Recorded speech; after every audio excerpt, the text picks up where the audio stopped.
కెద్రోను వాగు దాటి వెళ్ళెను శిష్యుల మధ్య నిశ్చలంగా. ఇతేమనే తోటలో నిలిచెను రాత్రి నీడలో ప్రార్థనగా. యూదా వచ్చింది సైనికులతో, చేతిలో ద్రోహపు ముద్రతో. అయినా భయపడని స్వరం వినిపించింది, నేనే అని తేజంగా. వెనుకకు తగ్గి నేల కొరిగి ఆయన మాట ఎదిరించేదా. కత్తిపై కెత్తిన పేతురుకు శాంతి మార్గం చూపేదా. నేనే అని నిలిచెను, నేనే అని వెలిగెను, నేనే అని తండ్రి చిత్తమే, నేనే అని సత్యమే. నన్ను బంధించు, నేను తప్పదు కాదు, నా మార్గము సత్యమే, నా గీతము.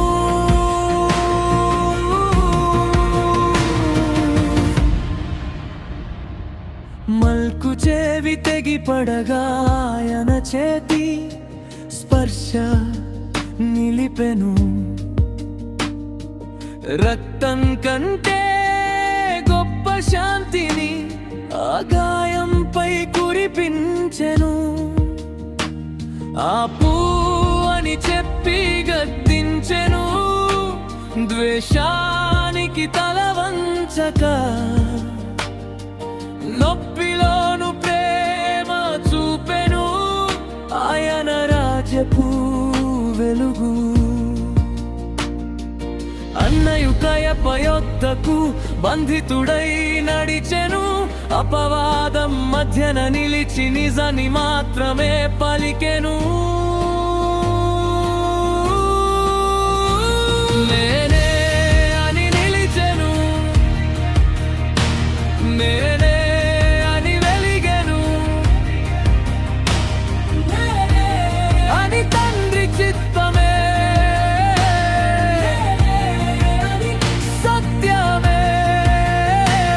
నన్ను బంధించు, నేను తప్పదు కాదు, తండ్రి చిత్తమే, నా మార్గము సత్యమే, నా గీతము. పేతురు 3 సార్లు తల వంచి ఎరుగను అని పలికెను. కోడి కూసిన ఆ క్షణంలో హృదయం మౌనమయ్యేను. పిలాతు ఎదుట నిలిచినవాడు దోషమెరుగని దీపమై, బరబను కోరిన గళముల మధ్య సత్యమే నిలబడెను.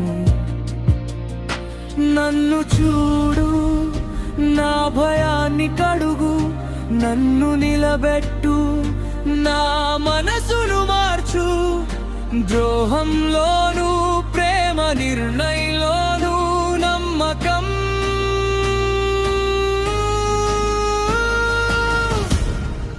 తండ్రి చిత్తమే నా శ్వాస, నా గమ్యం. నేనే అని నిలిచెను, నేనే అని వెలిగెను, నేనే అని తండ్రి చిత్తమే.